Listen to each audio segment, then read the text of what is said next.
at the end of the presentation. In order to ensure your certificate,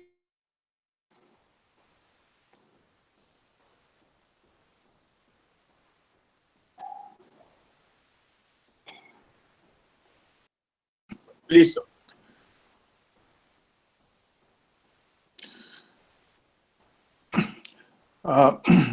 I think that was a cue for me. Dr. Sawant, your voice has been cutting in and out. I hope it's not an overall problem. Can everybody hear me okay?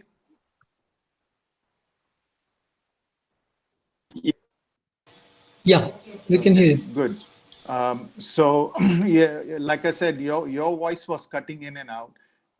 Hopefully mine is clear. And is it okay if I just leave my video on and everybody else can have it off? Because if they're listening to somebody, they may want to see that person also.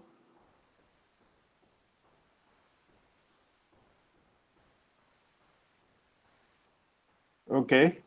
Can I'm a presenter now.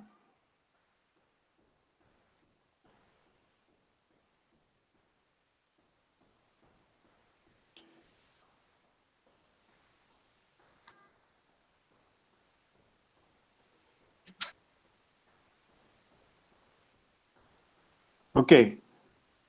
I assume everybody can see my screen. Yes. All right, so I'll get started. So as Dr. Sawant said, today's session is on innovation and the art of pitching. Plus, I'll highlight a little bit about how innovation ambassadors can help innovators. So let's get started. What is innovation?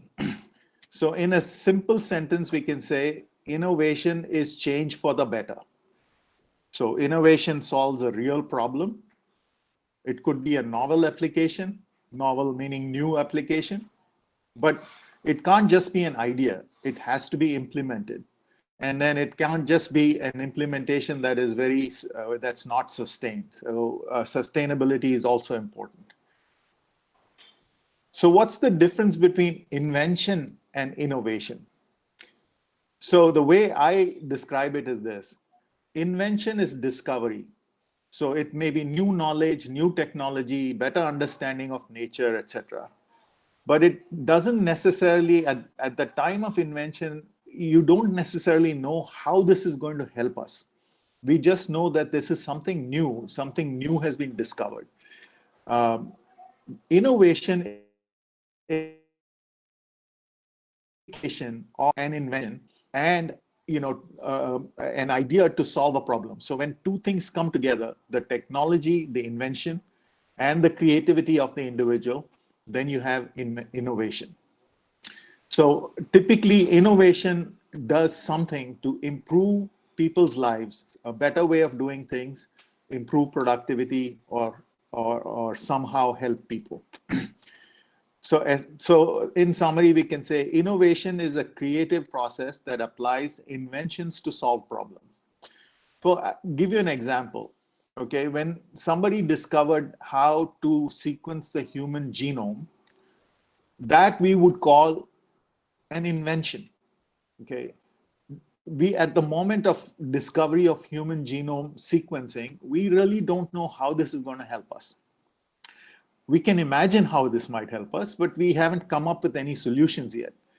But then, when people start using that genome sequencing to solve problems, help people with curing diseases or help people, discover vaccines for specific diseases, etc., then we know that's innovation. Okay, innovation depends on invention, but invention is not necessarily innovation. Okay, so typical traits of innovators. One of the first things you'll notice that innovators are not happy with the status quo. If something is not done right or not done efficiently, they are frustrated by it. But then again, a lot of people are frustrated by things that are not right. But innovators have the ability to channel that frustration into creative juices. So they not only are frustrated by inefficiencies around them, but they start thinking in terms of how to solve those problems. Innovators are also willing to take risks and fail. Any innovation typically involves multiple trials. Several of the first few trials end up in failures. And as innovators, they have to take the risk, they have to try something, they have to be willing to fail, learn from that failure and try again. So that's the other part of an innovator, is not easily discouraged. One failure does not set them back. They know a failure is inevitable along the way of a successful innovation, but they will learn from that failure and do things better the next time. And lastly, I would say innovations are very stubborn. There will be a lot of people to discourage innovators. This is typical human nature. Most people don't want to take risks. And most people close to us don't want us to take risks because they are afraid that we will fail and we'll be disappointed. But as innovators, you can't be swayed by that. You have to be stubborn in your goal to try and achieve success. So what inspires innovators? Okay, first thing is inspiration comes from observing and learning. Innovators typically tend to be very good observers. How does nature work? How does nature solve problems? That's one way to learn. The other way to learn is how has other people solved a problem? How has a similar problem been solved in another country?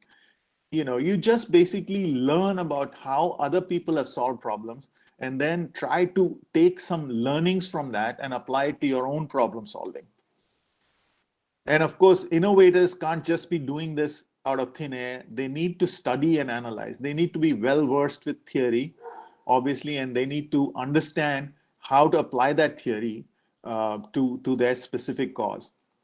And one other thing that innovators have done in the past is they have studied other people's patents.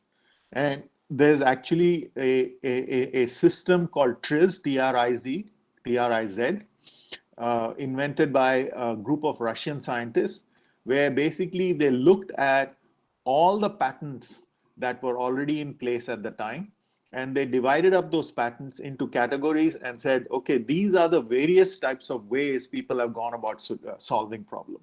So it actually gives a structure to how other people have solved problems.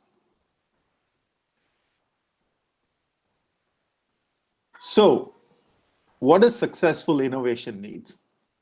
One thing we've already talked about, for a successful innovation, you need a type of focus, the right type of drive, and a real problem to solve. Okay. Obviously, to solve that problem, you also need a new idea or a new way of doing something. Maybe an old idea, but a new approach. Successful innovation also needs a very detailed plan for implementation. Okay. As they say, ideas are a dime a dozen. A lot of people get good ideas, At the end of the day, only few of those ideas are implemented in a successful way. So, and the difference between a good idea and a good implemented innovation is the details of the planning. And innovation also needs a multi-skilled team. Okay, this is something that most innovators don't understand. It's innovators, obviously, it starts off as individuals, sometimes as a small group of people, but most times as one individual.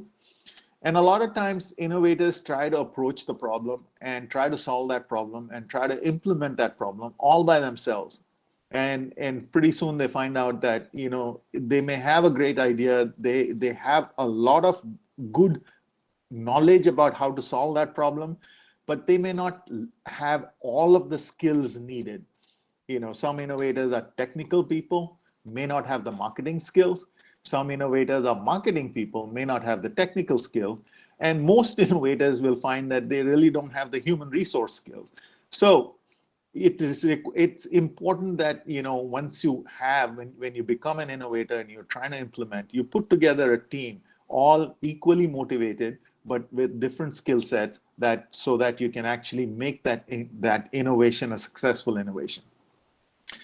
And last but not the least, innovators and a successful innovation needs support. And we call these supporters ambassadors. And so we'll talk a little bit about who those innovation ambassadors are. So innovation ambassadors are enablers. So they may not have the ideas, but they will enable people with ideas, with the drive, with the need to implement a great idea. So these enablers could be technical enablers. Sometimes the enablers are simply employees of the company. Other times enablers are mentors. They have technical knowledge that they're willing to share or willing to partner with you on. They could be marketing enablers, people that will help you market your ideas to gain the customer base that you need to make an innovation successful. Sometimes enablers are people that can liaison, meaning they can put you in touch with other enablers that could help you. So maybe they are not able to help you directly, but they help you with liaison. One of these special ambassadors are investors. And so investors are special because they are not only helping you, perhaps in marketing or perhaps in technical or perhaps in liaisoning, but they are also willing to risk their own money. They're willing to fund your investment. Fund your innovation. And without that financial support, most innovations will eventually die. Every problem, to implement a solution for it, you need money. So FIRE, which where I mentor, FIRE, if you're not familiar with it, it stands for Forum for Innovation, Incubation, Research and Entrepreneurship. It's a Government of India sponsored incubation center. It is housed by the Don Bosco Engineering College, or in that campus. It is housed in that campus, and that is an incubator that can help with connecting innovations to innovation ambassadors. They can provide a lot of support. So if anybody has a great idea they want to implement, they are looking for help, I would encourage you to seek help from FIRE.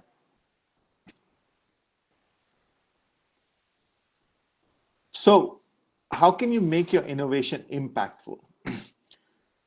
First of all, to have a big impact, the application that you're trying to put together or the innovation that you're trying to put needs to be a critical application, meaning is there a critical problem that it solves? The problem is hurting a lot of people. A problem is affecting a lot of people's lives. That becomes a critical problem. Okay, so the more critical the application, the more impactful the innovation. Okay, and impact is also measured by how many people does it reach? How many people does it impact? Okay, and the wider the reach, obviously, the more impactful the innovation. Reach alone is not enough. Adoption is important because at the end of the day, your innovation is there for people to adopt. If people don't adopt it, then it becomes, a great idea that never got implemented. So adoption requires that you make your innovation, your solution, your idea very easy for people to use. So adoption is important for impactful innovation. And lastly, resistance. So on the first three, more the better, more critical the better, more reach the better, more adoption the better. On the last one, you have to think less the better. So less resistance the better. And resistance is basically any negative unintended consequence. So for example, if your idea generates a lot of waste, that could create a lot of resistance. If your idea is very expensive, that could create a lot of resistance. If your idea somehow requires people to make huge sacrifices, that could create a lot of resistance.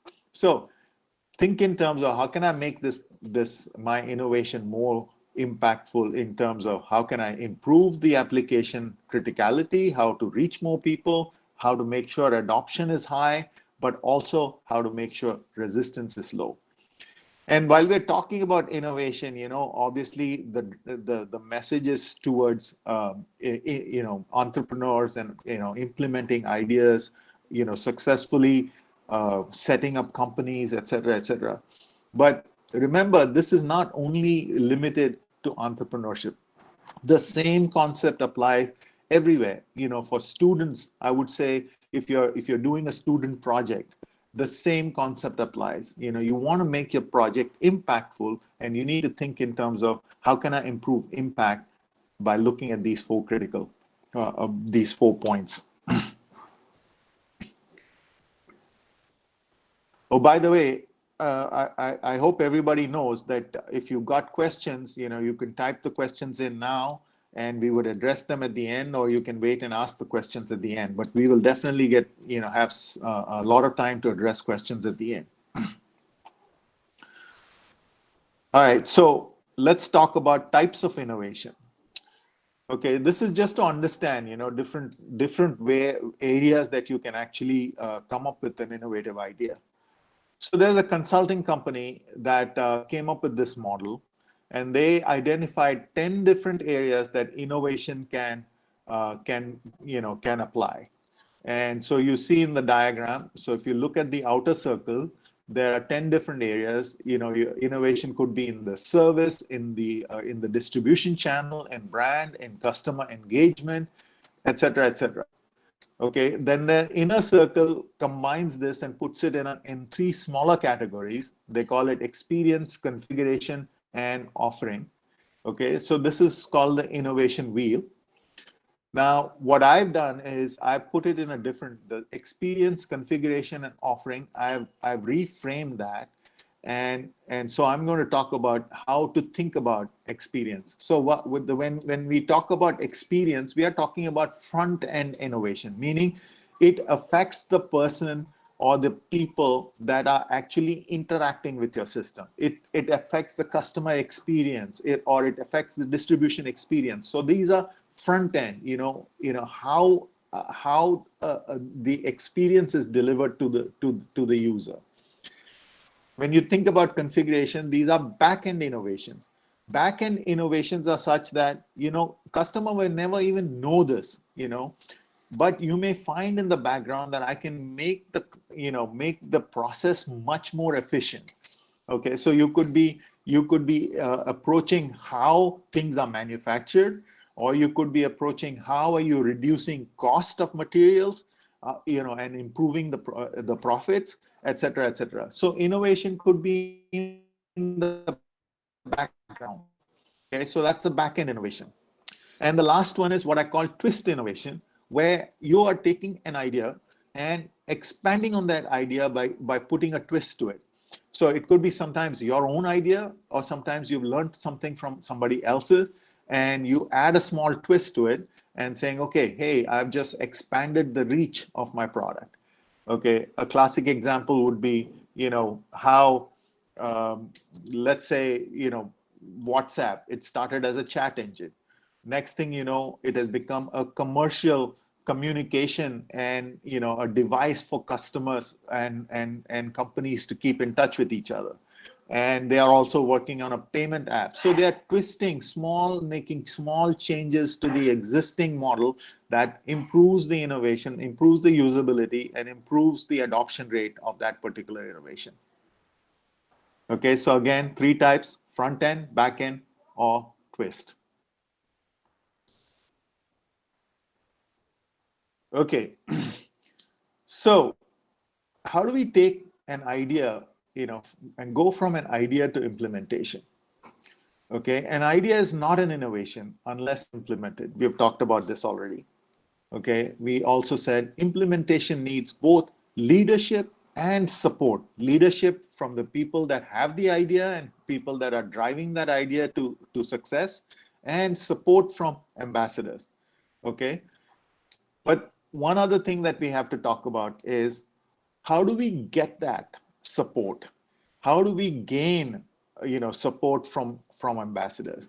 And that is through the art of pitching. Pitching is essentially how you make other people, your fan base, So how do you make other people see the same enthusiasm in your idea as you are seeing it? So this is the art of pitching, and we'll talk a little bit about how to make a good pitch.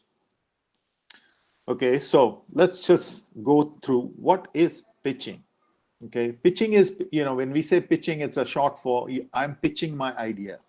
Okay, I'm trying to sell my idea.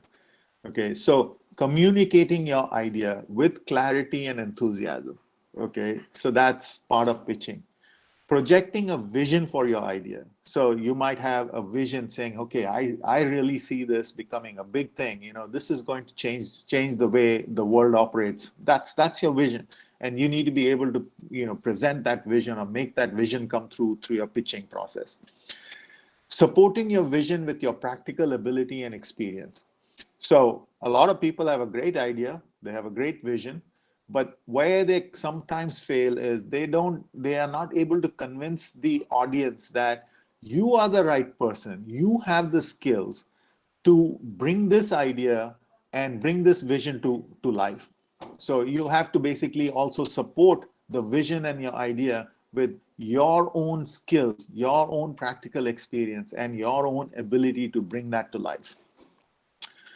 Okay, so how do you do that? Okay, it requires that you show facts and figures to prove the feasibility, but also, equally importantly, it requires that you connect emotionally with ambassadors to make them part of your fan base. Okay, they need to be able to feel the same level of enthusiasm. And so it's both a practical and an emotional approach. So this is why we call it an art of pitching. It's not a simple set of rules. There are rules that you should follow, but at the end of the day, the way you project it is what makes it successful. So I'm going to walk you through a couple of effective pitches.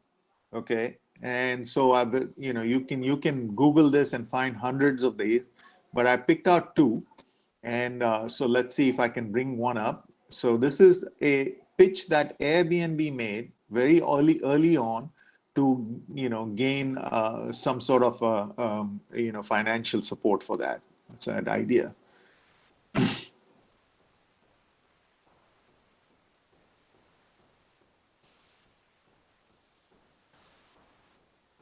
Okay, so when I clicked, obviously it went into this. Let me see if I can make this bigger. All right, so this is a very short, and I picked out, as examples, pitches that are small, meaning not many slides, but still very powerful. So by now everybody is, knows what Airbnb is. Okay, so this is after they had already started. They have had some success, but now they're trying to get money so that they can make it a big deal. So they basically, first of all, they want to still talk about what the problem is. They want to try to solve the problem. And if you notice, there are 3 points, 3 to 5 points on a slide, not many more. Okay, and as much as possible, reduce the words that you use. Talk to what's on the slide. We don't want people reading the slides as much as listening to you, interacting with you, watching your body language, etc. But the slide is the prop. So here they want to talk about price. They want to talk about what the problem is with hotels and how it's not easy today to book a room with a local or with people that have rooms, not necessarily in a hotel, but homes that have a place that they can offer to stay, but it's very difficult for them to connect with people that are looking for a place to stay. Okay, so what's the solution? They came up with a web platform. Again, 3 main points. It saves money. It saves money for the traveler. It makes money for the host, and it's a sharing of culture. So not only are they making money or saving money, they also have a better experience with that travel. Okay, so they say, okay, how big is the market? So they throw some facts on there. Okay, then they say, okay, how big is the current market, and where do we, what is our vision, Airbnb's vision of what market share they want to try and capture. Okay, they talk a little bit about what their product is. They talk about how they're going to make money. So this is, they're pitching to investors. Obviously, investors need to know, if I put money in your company, how am I going to get my money back and make some money on it? So they need to talk about, what is the business model here? Okay, they talk a little bit about market adoption, where they've gotten so far, how, what is their success rate to date. They talk a little bit about competition, so that investors know that they understand what the people that they're going to be competing against, and they have specific things that they're offering that is going to help them compete against this number of different competitors out there. Okay, these are our competitive advantages. Okay, that's it. And so basically 10 slides. The last 2 slides are, this, it only talks about the site where I went. So let's go back. The other one is a company that you may not have heard of, Copper Cow Coffee. And basically it's bringing Vietnamese coffee to the world. That's the mission. Okay, I don't know how many of you guys are familiar with Vietnamese coffee. I had the privilege of going to Vietnam a few years ago, and I had no idea Vietnam had coffee, and I had no idea how good that coffee is.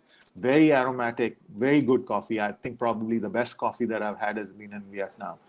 And so here's a group of people that realize that they've got good coffee in Vietnam, but almost nobody knows about it. And so these are Vietnamese Americans. So they made it a mission to start a company that distributes Vietnamese coffee in America, and they've called it Copper Cow Coffee. And so here are the people. So in the Airbnb, you saw they didn't talk about their, the entrepreneurs themselves, possibly because they were in their second or third round of funding, and people that they were pitching to already knew them, so they didn't want to waste time talking about it. But if you're making your first round of pitching, you definitely want to talk about the innovators. Who are you, and why does it, why are you the right person to bring this idea to the market? Okay, so here's a little bit about the person, their heritage to Vietnam, etc. And they talk a little bit about their idea. Okay, and expand that idea a little bit. Then they want to talk about how are they going to distribute this coffee. Idea is great, but now let's talk about how we're going to get it out in the marketplace. They've also already had some success, so they're talking about how they've already got over 2,000 stores and some of the big chains that are carrying their coffee already. Okay, so now they have facts and figures about how big is the coffee market in America,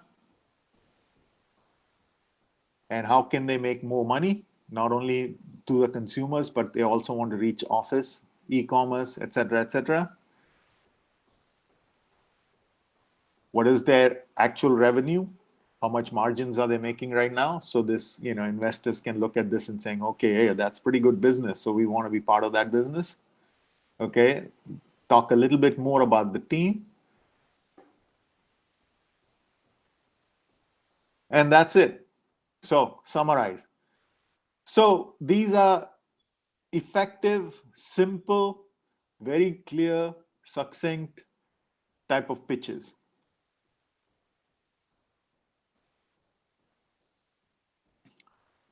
So if you think that you only need to know pitching if you're going to raise money, then think again, because pitching is needed for multiple reasons. Okay, just from the get-go, to gather support from your family and friends, because most of the time the initial funding comes from your family and friends. And to even gain their support, you need to know how to pitch, how to make sure that you clearly present your idea and your vision, and why it will be a successful vision, and the enthusiasm and the drive, and so that you can make other people become as enthusiastic and as invested in your idea as yourself. So you need to pitch when you want to gather support from family and friends. When you want to expand your team, so let's say, we talked about you need a multi-skilled team, and you may realize that, it's my idea, but I don't have the skills for marketing. How do I get a good marketing person on board and make him a co-founder, and maybe, or maybe a senior manager or whatever it is, and to get that highly skilled person to become part of your team, you need to know how to, how to pitch. Or if you want to get money from institution or government grants, to find mentors and coaches. Sometimes, expanding that team is not necessarily a team of people that are going to work for you or going to partner with you. Sometimes you just need other people to basically help you think through, basically help you with areas that you might be struggling with, questions that you might not know how to answer. I have been mentoring entrepreneurs, and I find that you don't need mentors all the time, but every once in a while they do, because they get caught up in a rut of thinking and they don't know how to break out of it. And when you use mentors who have experience, they can come and help you break out of these kind of ruts. How to attract investors? Of course, that is one of the main reasons for pitching, to get people to put money in your business.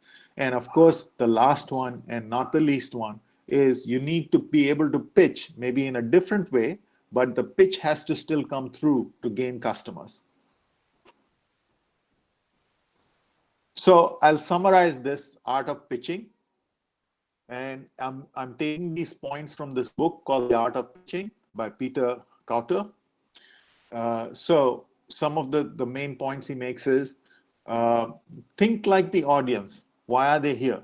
Okay, so don't get caught up in yourself and your idea and your vision. You also have to, think in terms of what is the audience really looking to hear? What are the push buttons? What are the hot buttons that you need to push to gain the audience's confidence?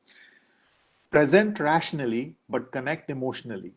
Okay, so they want to see that you are thinking through this rationally, but that rational presentation needs to connect with them emotionally. Okay, so this is why it's a subtle difference. You can't be a robot presenting facts, okay, but at the same time, you can't be all emotion and no facts. So it's a combination of the two. Prepare until the pitch becomes natural.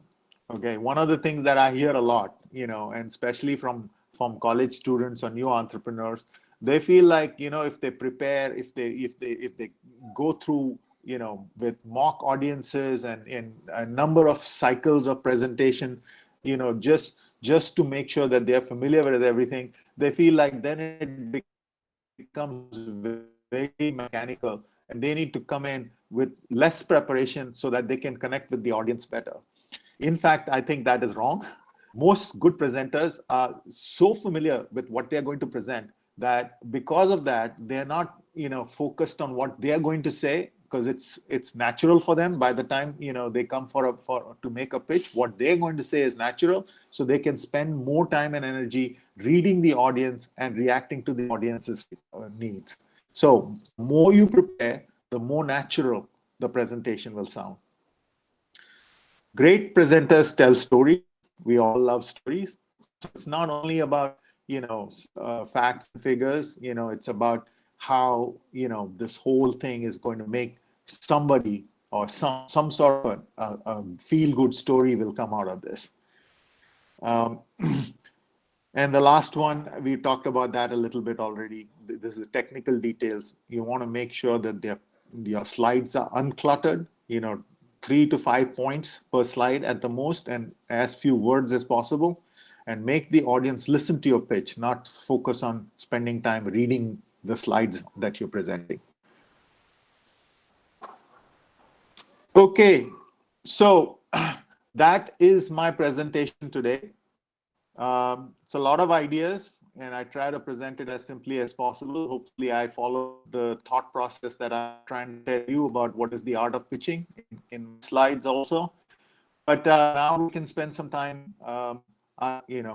addressing questions. So I'm going to turn this back over to Dr. Sawant and Professor Rodriguez, and I'm here to answer questions. So let me know if there are any questions, please. Yes, sir. Participants, if there are any questions, can you please raise them, please?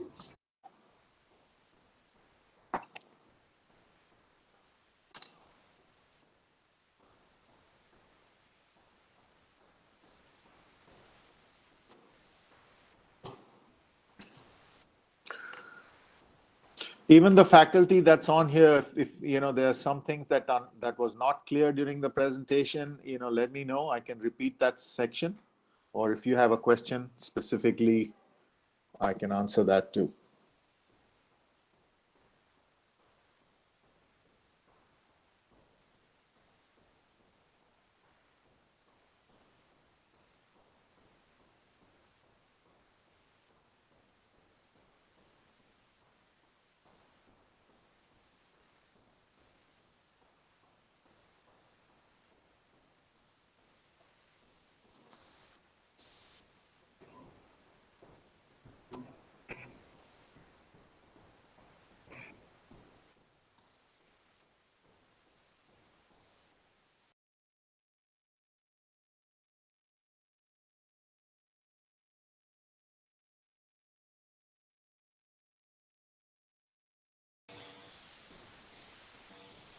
Yeah, Nitin, it seems there are no questions.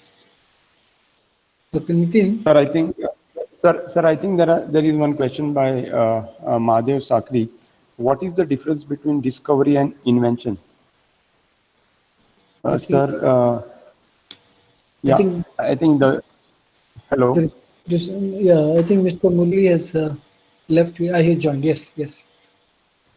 Sir, there are a few questions coming up there. What is the difference between discovery and invention? Sir Muralidharan, can you please address the questions? The question, if I understand right, is the question is, what is the difference between discovery and invention? Yes, sir. Yes, sir. Yeah. In my mind, discovery and invention are the same. And so, when we say discovery, it's about learning something. We have just found out something that we were not aware of so far. That's the same as invention to me. There may be subtle ways of defining these things a little bit better, but the primary thing I want to do is differentiate between either discovery or invention and innovation. And the primary difference between those two, innovation and invention or discovery, is innovation is actual implementation, whereas discovery or invention is about learning or finding a new fact or a new method. But at the moment of discovery or invention, we don't know how this is going to help us. Okay, we can imagine how it is going to help us, but we don't know exactly how. That's when innovators come in play. They have to use that invention and help, meaning solve problems or improve life. I hope that helps. Yes, thank you, sir. There is another question there. What kind of pitching is better, and need-based pitching or excellence-based? Need-based pitching or excellence-based? I'm not sure I understand the question very well. What is an excellence-based pitching? I'm not sure. Well, I'll take a jab at it, but if you can get clarification on this question, it would be better. But to me, pitching is always need-based, meaning you always have a need to gain support. That's when you pitch. And and it doesn't always need to be very specific to, I'm looking for money right now. But, if you're an innovator and you have an idea that you want to implement, you always need support. So anybody who's interested could be an ambassador for you. So you're pitching to gain ambassadors, if not anything else. So to me, a pitch is always needs-based. I'm not sure what they meant when they said excellence-based. So yeah, I hope Mr. Manoj must be comfortable with the answer. You want to interact? I have one question. Yes, sir.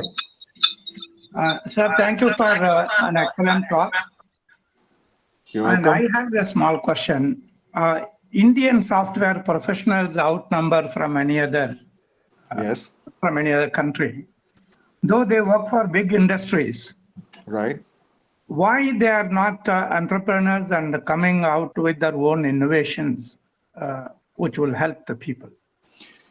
Why are they not doing it? I guess if you go back and look at, the traits of innovators, and this now we are getting into the realm of opinion. So I'll share my opinion. It may or may not be the right opinion, but my opinion is that we have a culture in which we have not fostered innovation.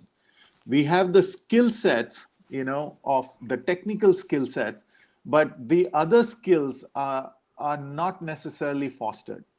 I think it's, this is nothing to do with, the way the government is or the way the education system is. I mean, it's a little bit of everything, to be honest with you. But it's also a culture at home, I mean, we